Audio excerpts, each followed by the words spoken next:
The Summerlad breed is a combination of all the old heritage breeds that the Summerlad family, Michael and Catherine, put together with lots of years of interbreeding to create a stable line of genetics that is an eating bird. It's essentially a table bird that tastes great, though it survives in Aussie's harsh conditions, winter, snow, 40-degree heat. They're avid foragers and they're connected and part of the landscape the way that they graze it. Just like chickens are meant to be, really. Yeah. It looks different, tastes different, behaves differently. It's a lot more hardier.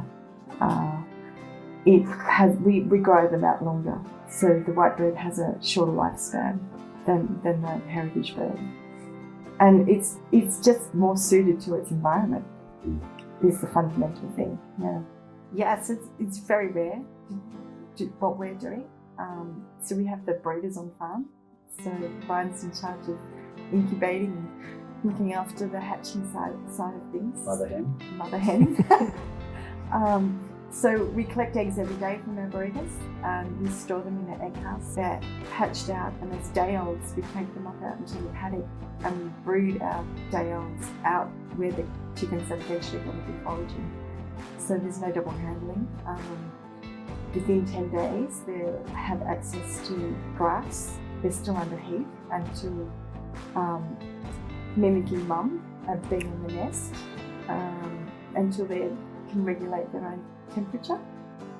And the shelters that we have can then be opened up, and once they're fully capable of regulating their temperature and looking after themselves and feeding, the pop holes are opened and they're never locked up again. So they are encouraged to use their own natural instincts and doing all their foraging. They can choose to eat, sleep whenever they want. We have no control over what they do until they're ready to be processed. So that takes from day-olds to when they're processed is about 12 weeks. Conventionally, the white birds or the other birds are 5 to 6 weeks. Therefore, the flavour and the texture of the meat of the chicken is so much better. Literally, the birds come from the paddock down to the abattoir, to the facility. We catch them at night time because it's less stressful for the birds. So under red light, so we wait for the birds to roost and settle down, and then we go in and we catch them and crate them up. And that's as much as the handling that we have, and they come down to the processing facility. You have to do it. You have to do it well. You're producing food for people, so it's not a half-hearted thing to go in. And so, we like to do things really well, and we're transparent about how we run our abattoir.